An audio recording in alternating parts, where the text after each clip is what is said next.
একটা ছেলেরে আমি দীর্ঘ 4-5 বছর ধরে দেখতাম, প্রত্যেক মাহফিলে দেখছি হে সামনে বস, আমি বইলেই তারে নজরে পড়তো আমার। পরে একদিন আমি তারে ডাকছি, ডাইকে আমি বললাম তুমি কি করো? কয় হুজুর আমি ঘাস, মানে প্রতিদিন ঘাস কাটি আর ঘাস কাইটা বিক্রি করি, যা পাই তা দিয়ে সংসার চালাই। তাই বললাম তুমি যে সব মাহফিলে আসো, আমি দেখলাম তোমারে।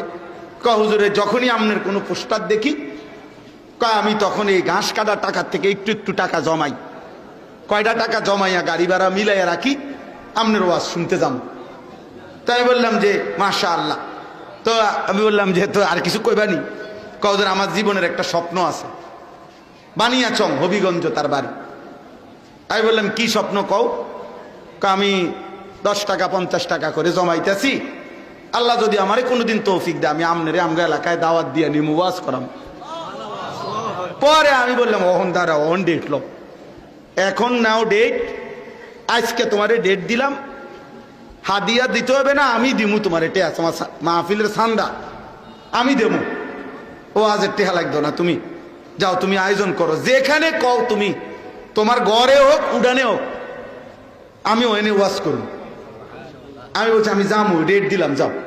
আশ্চর্য বানিয়াচং। আমি গত বছর এই ছেলেটা তার দাওয়াতে আমি গেছি, মাহফিলে গিয়া দেখলাম বানিয়াচং বাংলাদেশের সবচেয়ে বড় গ্রাম, এটা জানেন? বাংলাদেশের সবচেয়ে বড় গ্রামের নাম হলো এই বানিয়াচং হবিগঞ্জ। এক গ্রাম এক উপজেলা। হ্যাঁ হ্যাঁ, এটা গ্রাম একটাই, একটা উপজেলা, বুঝছেন নি হুজুর?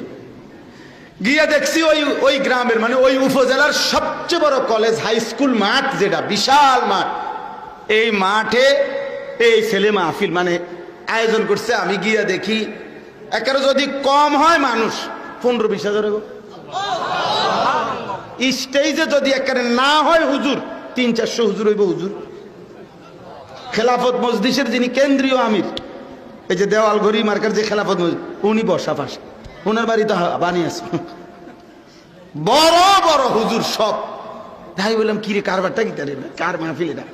হুজুর কইছি তো আমার আইয়া এলাকা, আমার আর দৈত্য দিছে না, সব আলেম ওলামা পাবলিক মিল্লা এই মাহফিলে এত বড় বানায় ফেলছে। তাইলে দোস্ত একজন শ্রোতাকেও মানুষ দেখতে দেখতে চিনে। কথা বুঝছেন কি না বলে? এজন্য